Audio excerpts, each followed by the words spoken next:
I'm Stephanie Wilson, and you're listening to Freedom Over Fascism. And so when you reach out and ask and invite these people who have let's say a 5 to 10% chance of registering themselves and showing up and voting, if you actually reach out to them, we're seeing closer to 20 to 30%, depending on the state, ending up getting registered, and they're voting at a rate of 80%. Hi, all. Thanks for listening to Freedom Over Fascism. If you're a longtime listener, you know that I generally script my introductions. But I had a chance to be away and on vacation, and one of the things I decided to try to do was to speak more naturally and also try to avoid sounding like an idiot. I wrote about my vacation a little bit in the Substack, and the gist of it is that if you have a chance to get away from the news for a few days or a week and be close to nature, it can be really helpful in helping you rejuvenate and refresh and double down again on this election, because we know what the stakes are. Also, my thinking about the podcast itself sharpened. Not that anything's going to change except maybe the introductions, but I have a different way of talking about it now. So we're going to continue to do interviews that help us all learn about the national context of this moment of constitutional crisis in our country. That's where we talk to authors and analysts and candidates and activist organizations. We're also going to keep talking about messaging, framing everything in terms of freedom, and making sure the voter is the hero of the story. We also will think about the information that we consume. We know the corporate media is not doing its job well and is not talking about the stakes of this election at the national level. So, two things. One is we're going to talk to people who are starting new media companies or who are independent journalists so they can tell us the reality of what's going on and also help us to know how to talk to and what to say to our community, because we're the best messengers. And lastly, we're going to talk to people who are in the trenches, activists who are working in different areas of the country, what they're doing, what's successful, what they could be doing better. And we're going to be talking to technology companies to hear about good tools and good data and better ways to reach our voters. So all this combined is meant to inspire you as an activist or a candidate or an official with new concepts, maybe a different strategy, possibly a tidbit that sparks an idea you might want to implement. And maybe it's about contacting the person that I talk to and learning more about what they're doing. I also intend for this podcast to remind all of us that good people are in this fight with us. And I'd love to try to create a community of activists and organizers and candidates and officials who are focused on the state and local levels. There are lots and lots of people out there focusing on national politics. I'm concerned about how we use that national surround and we do our jobs at our local level, at our regional level, at our state level. So today you're going to hear my interview with the CEO of Civitech, Jeremy Smith, who's going to talk about affordable tools for activists and organizers and candidates that provide better data about who's registered to vote and, more importantly, who's not, and good ways of contacting the people that we know either need to register or that are voters in our communities. First, though, I normally say don't pay attention to polls, especially not national polls, especially not the ones that are reported on by national corporate media. They're meaningless at this stage. People aren't paying attention. Some of these polls only have 100 to 150 people that they talk to, and everyone that I hear from says they don't answer their phone. They don't respond to polls at all. So we're not even sure who they're talking to. But there is one poll that Greg Sargent wrote about in the New Republic a couple weeks ago, and we do need to pay attention to this. It was conducted by Democrats, for Democrats, about Democrats in battleground states. what we learned is that only 30% know about what Trump has said he's going to do if he wins. We know that he wants to be a dictator from day one.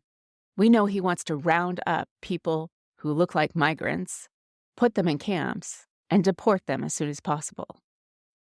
We know that he wants to ban abortion nationally. He wants to fire the civil service, thousands of people who make our government run on a nonpartisan basis, and replace them with people loyal only to him. And we know that we can read about this at project2025.org and on his campaign website about Agenda 47. But most people are not paying attention yet. They're living their lives. They're getting their kids to school. They're putting dinner on the table. We need to be the messengers about these plans with people who are Democratic voters or lean Democrat, because we can persuade them, but only if they know what the stakes of the election really are. So that's one of our biggest jobs until the election. We've also been talking about the State of the Union for the last week, so I'm going to say only a couple things about it. Biden rocked it. He tackled the age issue, right? Yeah, I'm old, but I have younger ideas. I have wisdom. And by the way, the other guy's old, and what he didn't say was not making any sense anyway. This address was one of the most consequential since FDR's nearly 100 years ago. President Biden foregrounded January 6th and the fact that the former guy and his allies planned and prepared to stop the peaceful transfer of power. He talked about the political power of women. Looking at that screen and seeing all those women in the chamber wearing their white suits, projecting their political power, and knowing that we women, activists, organizers, candidates, and men too, but that we have the power to change what happens in November in our communities, across our states, and in the national election. And one of the other big things that he did is he cast voters, us, as the heroes of the story, as the protagonists. He used the freedom frame. He laid out a positive vision and talked about what his policies would do for everyday Americans, how they would affect people's lives. And that's what we need to be doing also. So how do we support this? We talk to people in our lives who don't pay attention like we do. We know that we're news junkies, but most people aren't. So the most effective way to convince people to vote for our side or even to vote is that we talk to them, that they hear from trusted sources what the stakes of the election are, how voting or not voting matters, and what might happen if the other side wins and is happening as we speak in MAGA captured states. So thank you for supporting the podcast. Please leave a review wherever you listen. And now, here's my conversation with Jeremy Smith. Jeremy Smith, CEO of Civitech, welcome to Freedom Over Fascism. I'm really excited to talk to you today because you're the first in a series of people we're going to talk to about important tools for activists and candidates to be able to reach persuadable and already based Democratic voters in ways that we aren't doing right now. Can you introduce yourself and give us a little background about yourself and why you founded Civitech? I'm Jeremy Smith, co-founder here at Civitech, and I got started in politics in 2016 on the presidential election, came straight out of the military to join kind of the transition team policy work with the Clinton campaign. Of course, most Americans don't care about foreign policy during a presidential election. So I promptly got sent to work on other things, which was great. Really loved what we were doing with voter protection, pending voter registration. And we innovated lots of really cool projects and systems that still play out today. But of course, we lost. And when I joined, I'd heard about the vaunted Democratic data machine kind of articles that were written about Obama's wins over McCain and Romney. And I don't think that quite aligns with reality for most volunteers and most efforts within a campaign. And that's simply because the systems that we're relying on were set up in a previous era, have not been maintained and improved, I think, in ways that make sense for kind of more modern approaches and efforts that are available. Specifically, we had issues where we wanted to run very large voter registration efforts, especially with young people and new citizens. But VAN, the system we all rely upon, is based around the voter file. And the voter file is something that the secretaries of state hand to us of people who are already registered. So our list of people is necessarily limited to only the ones who already signed themselves up. And so we had no way to really run an organized approach. And so we had to use untargeted systems that were not sophisticated, like standing at the mall or outside of a Walmart, or using site-based techniques, which are at the time the best we could do. Ended up working on like a number of projects and a number of campaigns, testing out this idea in many different ways. Yeah, that isn't all that always the thing. You come up with the idea and somebody turns it back and say, well, great idea. Run with it. Oh, I definitely felt like I was not at all qualified to like run a business or start something in this realm. So I spent years, I spent like 4 years nearly kind of interrogating this question of why isn't this already done? Like what are the reasons? And I kind of built like an expertise around, this is a pretty fundamental flaw that is not easy to correct. This is not other people's business model. This is not easily implemented, and figuring out each of those components and kind of asking like, surely there's someone else who does this particular thing, and coming kind of to the position that like, no, there's really not. And so I was at a conference in like the early part of 2019. And I met Alex from Ballot Ready. She's the CEO there. And she and I were talking at our first kind of meeting, and he told me about how many elections there are, which was kind of a revelation for me. I knew that there were, lots more local elections. Had no conception of there are more than 100,000 positions up for election every year. And so that is where, like, for me, that was like the moment that clicked of like, okay, hang on, that is worth like working on and working towards, because we are basically losing a majority of elections by default, places where they are imminently winnable. And there are groups like, Run for Something, and especially Movement Labs' Contest Every Race initiative that just dramatically increase the number of people we have running in local races. And we are winning something like 35% of elections in Oklahoma in rural red areas, because the elections happen at unusual times. Little bit of effort is really changing the dynamic. And so for me, that was like I actually think I could build a model around how big that opportunity is. Well, that's something we talk a lot about is how much we give up if we're not contesting every race. And when you give voters a choice, they'll show up in at least numbers that will filter up, even if the seat isn't winnable. If the goal is to get as many votes as you can, the votes will filter up to support the top of the ticket. So this is commonly called like a reverse coattails effect. And Right. to me, it seems like a much better way to win statewide races than to try to have a few staff top down, like somehow convert everybody in the state into going that way. If you have people locally, neighbors and they're like, well, that person's a Democrat and they're not so bad, and they're running for sheriff or they're running for judge, or that is the way that you, I think, fight back, inoculate people against the kind of the partisanship we've seen kind of escalate all throughout the region, but especially in rural areas, did not used to lose them by 90-10. And I think part of that is that it's not normal for there to be like the idea of Democrats out there. And so people are increasingly conforming into those kind of communities, or you have people who lose enthusiasm and they don't try because there's no one to represent them. And that's what we commonly see from all available public polling from Pew and others, is that the number one reason that people aren't voting is that no one ever asked to. But if you talk to a lot of our leading kind of consultants and field efforts, they'll tell you, well, we only focus on the people who already vote because that's our best chance to win. And it's sort of a self-fulfilling prophecy. If you're saying, well, they don't vote, so I'm not talking to them. They're saying, well, you don't talk to me and I'm not voting. The person who, wants to win sort of has to change that dynamic. We can't just wait for tens of millions of people to change their mind. Right. And so when you go and ask them for their vote and show them that they have an alternative, and even if some small fraction of them turns out when they wouldn't necessarily have, that can make a huge difference. Just a quick note on that is the average turnout here in Texas for local elections that don't occur in November is 4.2%.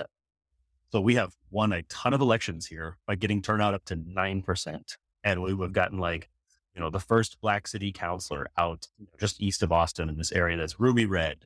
And it's just because the election is held in like the second week of June. It makes no sense. Mhm. But turnout, you can win a surprising number of races if a small portion of existing Democratic voters would just show up. But they don't even Right. know that there is an election in the middle of June. Right. I talked to rural organizers from Arizona a couple weeks ago, and they were telling me that their voter registration efforts and reaching out to people who weren't involved changed enough state legislative seats because those margins are so small that then flipped the Arizona legislature that last week was able by one vote to keep an anti-trans ballot measure off. Exactly. That those are very small numbers that make very big impacts. Yep. Can you tell me a little bit about how you build this kind of infrastructure that helps these folks? I didn't ask them in particular, but I think they're still doing it the old-fashioned way. They're inviting people, which is important, inviting It is. people to talk, to get to know each other, but if they had a way that they could reach people more easily, people that they know, register more voters, keep track of who they've registered and how they're voting and what they're thinking and use social media. Can you tell me how you think you have solved for a lot of that stuff? Yeah, exactly. We break it into kind of two problems. Number one is like, first, how do you even identify how big is the problem? Where are the opportunities? Like the analysis of how can we even know where to focus our resources? And number two is on distribution, enabling the actual mechanics of helping people get registered, which differ by state and sometimes by county. In the cases of like Wisconsin and Michigan, they have over 1,500 local election offices. So it's just an enormous logistics headache. And of course, nobody should have to keep track of that. That's like not most people's thing they need to do in their life. So first, we focused on the data problem. How can we identify people who are not registered to vote so we can begin to put metrics on it and see, are we doing better over time? Which I think is a fundamental requirement in interventions, is to make sure that you are consistently being honest with, is your effort working? And so we set out to find people who are not registered. And so my first attempt at this was a project called Map the Vote, which was an inversion of the voter file. So we took all addresses, all residential addresses in America, and matched them to everybody who's registered to vote. And then we took all those out, left the ones where are the houses, the residential homes of which there are not registered voters. And we gave that as a map that was free for anybody to use to help their neighbors. And this worked great in 2017. This was like early version on the 2016 campaign, 2017, 18, 19, tens of thousands of people using it. And then COVID. And since COVID, absolutely no success, no luck whatsoever with that sort of, locally enabled door-to-door approach. But the concept was easy. It was like, hey, here's 4 houses in your neighborhood. Can you just figure it out? Like, why can't we trust you to do it? And if you have the inclination and the time and else. And that was working very, very well. And a shout out to a particular group of women in Camden, New Jersey, who are elementary school teachers who we never met, but they registered more people locally than anyone else. Oh my So gosh. no idea how they found out about it. Must have read it online or something, got up and running and just always, but like that sort of thing. There are people like that, little clusters of communities all across. Right. And they're starting to come together in online communities. That's right. Simon Rosenberg has pledged to go on every Zoom, right? And this is huge army that we're not taking enough That's exactly right. advantage of. One of our advantages it is an advantage of our whole side is that we've always had more volunteers. We're used to leveraging. I think we've struggled as because of COVID and then coming out of COVID, we just haven't recovered our footing. But we moved from the address approach to actually, who are the people? We actually found this because of volunteers who were very smart in local areas. We have done tens of thousands of public record requests, identify names and addresses, matched into the voter file. We looked for, this is a currently enrolled nursing student, or this is a currently licensed nurse at this address working at this hospital. And we matched them and we said, all right, there are 188,000 public school teachers in Texas who are not registered to vote. Let's work with somebody who's interested in that target set of community. And there's So we now have identified, we think 71% of all current unregistered eligible voters in the country, just through like raw, like grit of several women on our team who have done tens of thousands of these, research efforts. And we literally get CD-ROMs mailed to us that we're processing and putting into an advanced infrastructure, getting rid of duplicates, matching to the voter file.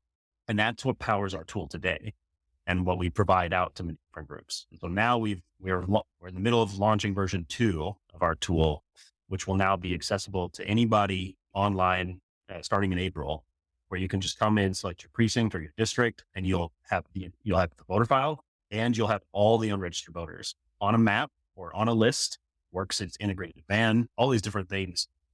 And that's really getting at the distribution challenge. Like, how do we take this data? One group of people has been able to collect it and actually put it into the hands of as many of those volunteers, campaign efforts, and professionals as we can.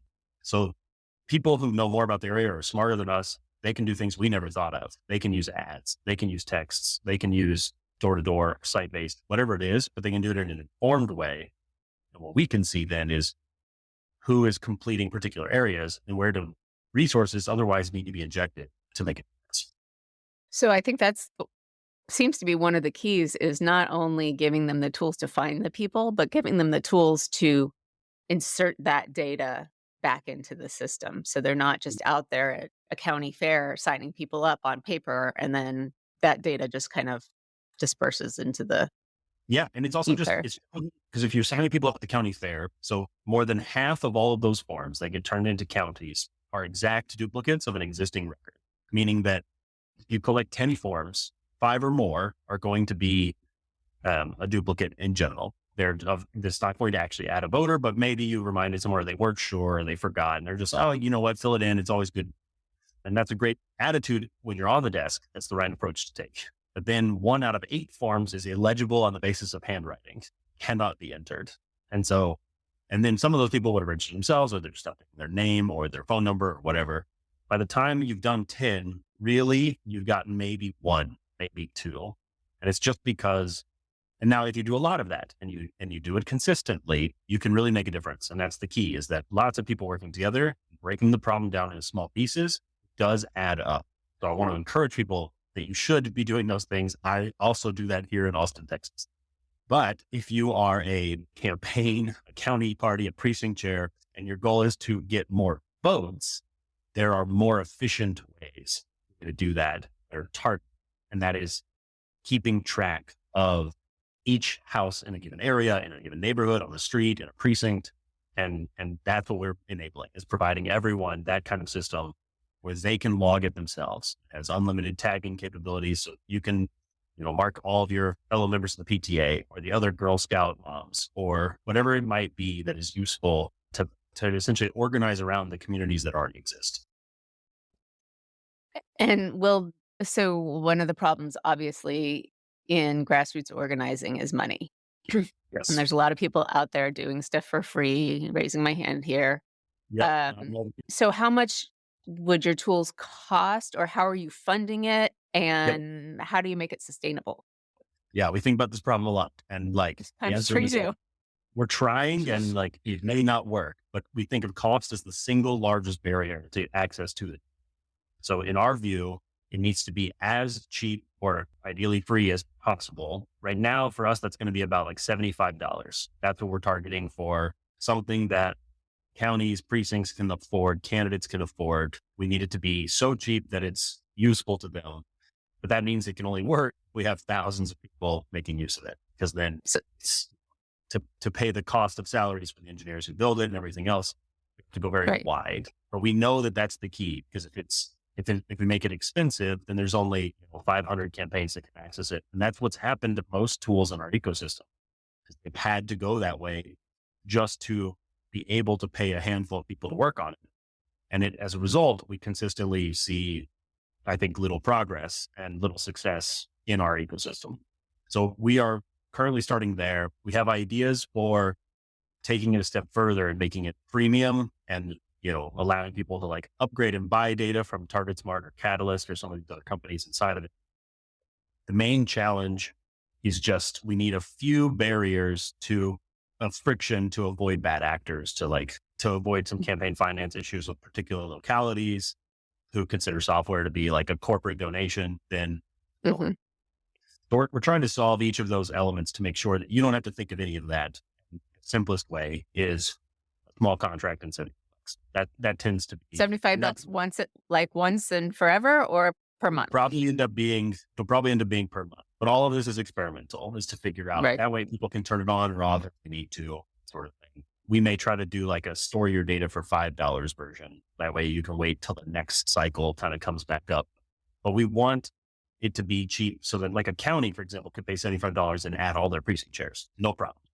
Like Right. that's the way we kind of proceed. We don't want individual volunteers having to pay. Right. No, I totally get that. So let's go back to the data. I worked a bunch in Indiana, and I've had conversations with people who say, well, everyone has access to Van. So And then we know that the people who actually win are using other data that is in addition to Van, and plus people don't update the Van files and it takes several cycles and blah blah blah. So can you tell me a little bit more about the yeah, data itself and how we can convince people that Van isn't the sole solution? yeah, to be clear, like it's not the sole solution, but it's one of the best available current tools that's distributed. It's just that to answer that first question, everyone has access. Less than 3% of Democratic campaigns in an even year use ban. So Really what are they little, using? Nothing? nothing. Most of them, nothing. Some of them might buy L2 or PDI. By and large, the majority of candidates on our side across the country are using app. And the reason is, again, it's a cost barrier or it's an access barrier because Van cannot sell you you can't just go to their website and buy it. That's not the way it works. There's an agreement No. from 20 years ago with the Democratic Party that the parties have to be the ones to distribute it. Parties can't afford staffing, don't fund them anymore. So they put prices on Van access, there tends to be, it's like between $3,000 and $25,000. Some states don't have tiered access or tiered pricing. So if you can't afford $20,000 as a school board candidate in rural areas with a $2,000 budget, you're just not on it. And so it's a practical problem. Also, there aren't enough staff at the state parties to be able to sign people up. So for example, in 2020, the last cycle, we had Beto O'Rourke running for governor. We had some congressional races. We had some state house races. We had some state senate races. We had 9,200 local races.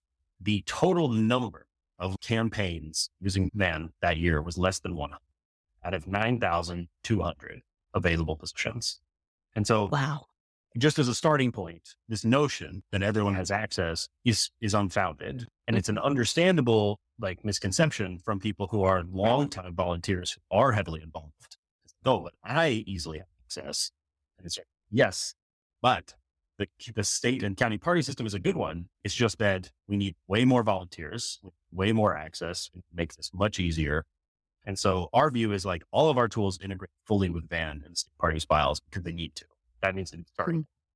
But if you don't have Van, we have a base file that is not the party's private file. And that's kind of the approach we take is we think of it as more of a spectrum, and different campaigns have different amounts of money and they're going to be able to afford different things. So what we need as a starting point is something that is so cheap and so accessible that then we can have the power tools that a larger campaign might be able to afford and staff.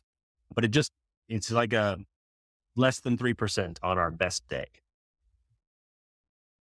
These are huge numbers and very small numbers of people who are actually taking advantage of the tools that are available. So kudos to you to making it more available. So I'm helping out 2 local races in Massachusetts where I live. And yeah, no data that they're using. They're, counting on some social media and some lawn signs and maybe a website, which, I've helped with. Is the focus of your product or suite the data itself, or do you have other tools that help people use the data? Yes. It's a both and. It's got to be both, right? So our view is that we call it running mate. We want to be your first running mate and help you all the way up until you're hiring your vice president. That's the idea. And it is a dashboard for your campaign. So it will tell you honestly how you are doing. So for example, let's say your win number is 10,000 votes. There's usually kind of 8,000 people who normally vote Democrats, but you need to find 2,000 more. 2,000 can be a big number. It is intimidating as a starting point. And if you tell a volunteer, I need you to help me get 2,000 votes, they're going to be like, I don't know how to start.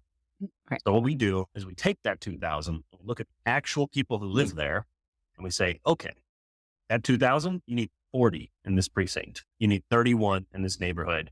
You need 100 over here in this precinct. And we essentially break it into bite-sized pieces. And then you can zoom in and say, all right, well, I need 30. There are 75 houses in this area where I have an opportunity. That's what the tool will show you. You need to go, you or someone there needs to go get 30 of those 75 in the next 4 to 6 months. Because the idea is if we break the problem down piece by piece, you can see it.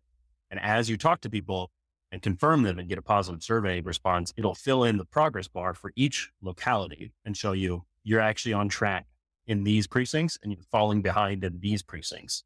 So you can focus your attention every day, every week, every hour based on what is actually happening.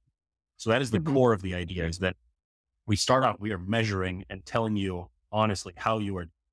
And that will later have, not this year, but next year, that'll have the same thing for budgeting. So budget goals tied to actual voting and field work.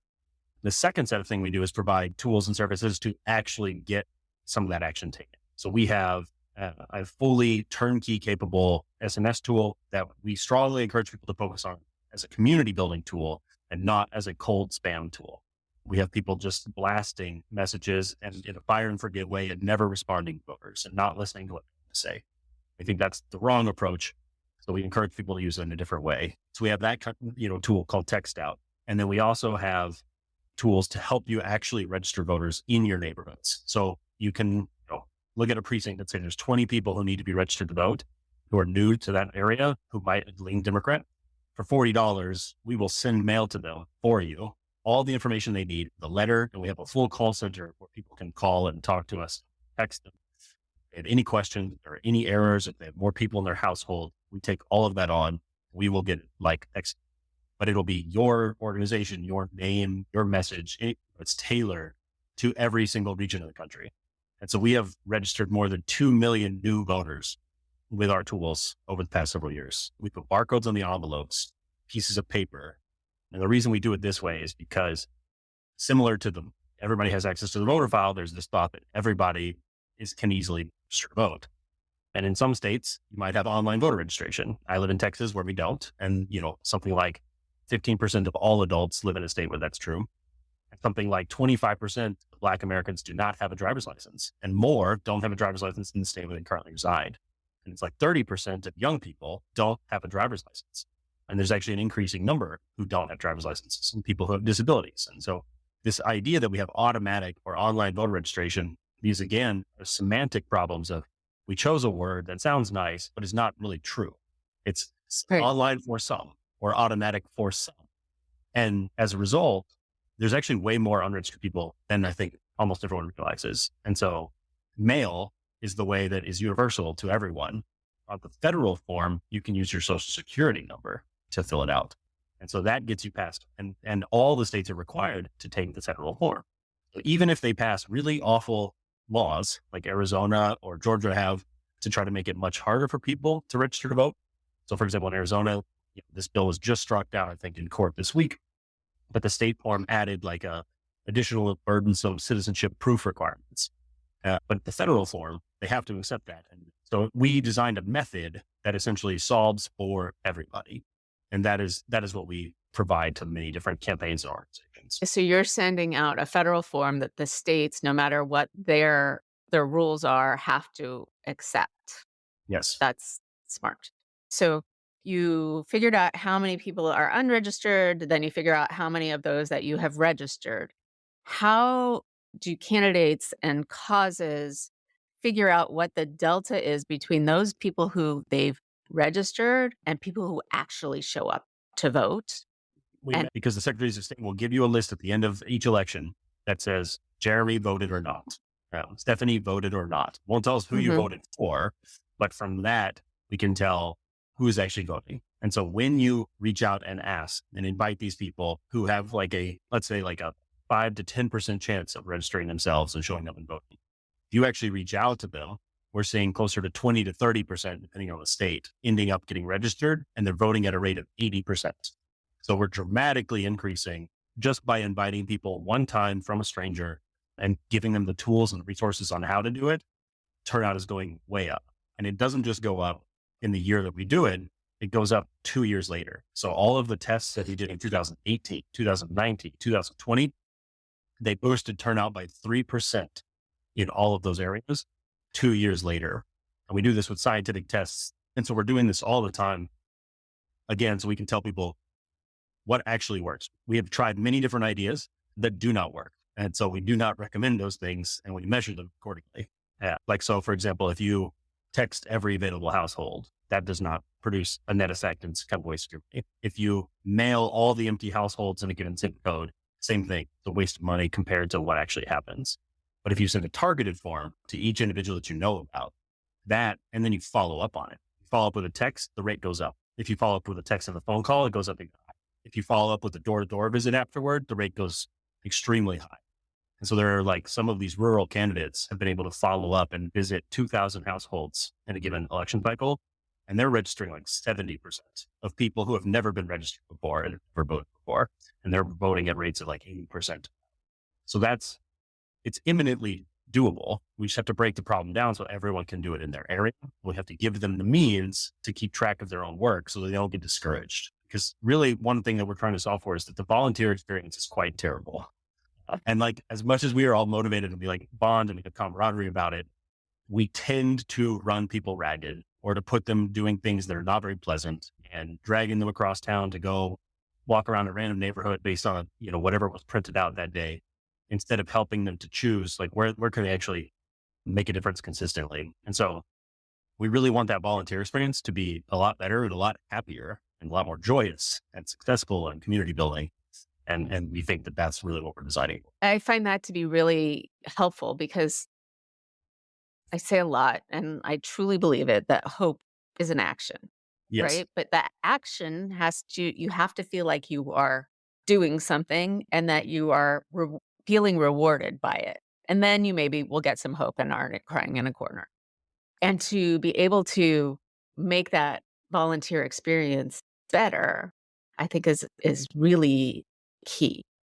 Are there specific states you focus on more, or is it a matter of marketing so people who know who you are, or all of the Practical. above?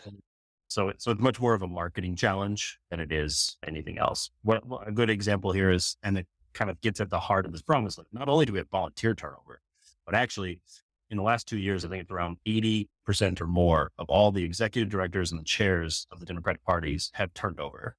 And 2 years before that, it's like 90% of them turned over. So in my case, I'm working with my like fifth DNC CTO, and I'm working with, my like sixth executive director of, a given state party. And there's a lot of time that has to be spent saying like, well, here's why we have this historic relationship and arrangement. So the problem is that we need to reach the volunteers and the activists, educate them about what these tools can do, invest enough either in the tool itself or in infrastructure organizing so that it can carry itself forward, and then bring it to the localities and get people actually using it. Is that fair? Well, that's what we're trying to enable is to bring down costs, increase access so more people can participate, so that you give them a good experience. So they come back and you build a stronger, more muscular, more well-trained and well-oiled machine. We want that to be the norm in every region, no matter who the leader is. If you have a precinct chair who is wonderful, has been doing it a long time, but is not really able to like be there, like cultivating and growing the community, and it's really someone else who's like a local block captain or just a super volunteer, that person shouldn't be cut out. And so that's what we think about is like, we want to make it really easy for people to come to one place, get all the information they need. And then really are keen about this idea of measuring what you did against how many votes it generates. So we can show people there's lots of things you can do are proven to not get votes. And there's like a lot of research about, in general, the lack of effectiveness of like TV ads in most cases, or how people cannot be persuaded by a 30-second TV ad to change who they're for president. What we care to show people is that by investing in actual community leaders, expand the electorate, hire more staff, really build our infrastructure, and think of people as the core part of the infrastructure. So that attitude is totally missing and absent, I think, in our ecosystem. We do not invest in people. We struggle to keep people in the movement, and we over rely. We spend the majority of our money on ads that are wasteful instead of paying people. And if you compare to many of the Republican staff models, they pay a lot more to their people who are there for like kind of mid-career professionals. They stick around a lot longer. They are selling a much worse product, as you know, and Right. other limitations, and they don't have as many volunteers as we do. So we, I think we are competitive in other ways. But one area that we are truly failing is on supporting our staff, our candidates, our volunteers by not setting them up in advance and not building infrastructure. We are putting them out on a limb and making them do all this work for us when really like we need them. We need to be giving candidates a lot more from the beginning. We need to give precinct chairs and county chairs and super volunteers a much better experience. But there's no group that sees themselves accountable to that. The party itself, in many cases, has to be focused on winning the presidency. Like donors are pushing for that. Like, there's a practical, what can they spend their time and attention on to have the biggest impact? And I think there needs to be like a reassessment of party's job should be to support as many Democrats as possible, not just the most single important elections. But to do that, everybody needs to actually contribute more money. That's like fundamental to this idea. If 10% of Biden voters would donate $10 a month, that would add $1.2 billion to the ecosystem. But nobody has ever succeeded at getting like 10% of our voters to donate in a given year. And I think that's weird. Right. Or they donate to candidates because they fall in love with candidates, And but that's definitely true. If you add up every individual donor to like every candidate, it does not reach 10% of the presidential electorate of just our voters. that's insane. And also we don't have good grassroots ways to support the infrastructure Right. Like if through you any sort want of. to make a donation to every county party, right, we'd have to go online to 3,300 websites, find them, click the link, sign in, choose the donation amount, donate, like fill out all the info on our employer and everything else, like then find the next one. And it would just be miserable to actually get, if Right. you and I had enough money right now to donate to every county party, we would not enjoy it. Even if we thought it was important. Right. Not easy. And like that should be a one button click, right? And that should be the thing that we are asking you on a regular basis. But all of that kind of infrastructure does not exist. I have not thought, because again, we are so reliant on the team outcome of politics, but the actual manner of getting elected is very much an individual sport. If there was one thing that you want our listeners to know, and if you can tell them how to find you, that would be great. Yeah. So the simplest answer first, you can go to civitech.io. That's our website, or you can Google Civitech, Civitech. And we have a tool called Running Mate that we would love to help every precinct chair, every super volunteer, every campaign, every staffer, every committee member have access to. That is the goal, is we want you to be able to have full access to information. So in the past 4 years, 17 million people have turned 18. 13 million people have died, not counting COVID, just like normal death rates. So call it probably 14 and a half after you factor in excess COVID deaths. You have 4.5 million people have become new citizens, and the number of new citizens has been spiking. It has been like doubling in the recent years. You have 2.5 million people like going in and out of prison in that kind of time frame. And you have 30 million households that change states. And then you have a number, like 190 million that have moved, around their county, in their county. Some of them moved multiple times. 25% of the electorate in any district in America, in any state, is different than it was 4 years ago. And it's very hard to wrap your brain around that, because it's very intuitive to think, well, I'm in my 30s, I'm going to be voting for a long time. Like most people, it seems like it would be a little bit more static than it is. But it's just the law of large numbers. Like there are just lots of people who are dying and lots of people who are turning 18, and it's more than you think. And so we are missing an increasing number of people. And if you look at 2020 and you look at now, we have 25 million fewer registrations in the whole compared to where we were in 2020. And that works out to things like this. There are, something like 69,000 fewer young Democratic voters in Georgia this time than there were last time in February of 2020. So we won that election by 10 or 11,000 votes. we are way behind. And that's just people like under 30 who lean Democrat. If you add it all up, it's more than 100,000 deficit compared to Republicans. And that is happening all across the country in nearly every state. And so the main thing I want people to take away is that like elections are very serious. It is worse than it seems right now. You ignore all the concerns about Biden's popularity, third party challenges, Gaza-led protests, leave all that off. The starting electorate for us is worse. But the opportunity, the number of people who are non-registered to vote who lean towards us has grown. We just haven't invested. We have killed many of our organizations. Many of our staff have turned over. We haven't money forward, whatever the various reasons. We haven't made it easy. We haven't engaged with people. Disenchant. Our opportunity is bigger than ever. So action is what will solve that. And so what we need is for more people to volunteer, to donate, to run for office. Strongly encourage you to like participate in some small way that you can. Because right now, I think we are losing more than it seems. And it is hidden because of the way the voter file works. Like it is changing. We are winning in places like Kansas. We're making huge advances in Texas, Oklahoma. We're having tons of local wins. We have candidates winning in Idaho and Missouri and rural parts of Oregon. It is totally doable. So don't buy the idea that like elections are locked forever. It's about community intervention, and more people focus, I think, is far more valuable than clever advertising. Like ultimately what we need to do is what has been shown to work across the board is like relational organizing. People talking to people they already know and bringing them along makes a very big difference. And almost nothing else comes close. So highly encourage you to get your head in the game and start now. Like this spring, right now, we don't put a dent in this. We are fighting a much more uphill battle come September. Thank you for making that clear. And also, I would encourage our listeners who are not part of their county or local parties, but have started nonprofits or advocacy organizations also to look at this and be part of the solution. Yeah, absolutely. And it doesn't matter which organization you're part of. Like I personally appreciate it. And I think we're all excited and encouraged by how many people want to help make change there. Well, thank you so much, Jeremy. I appreciate it. Thank you for having me. Thank you for listening to Freedom Over Fascism.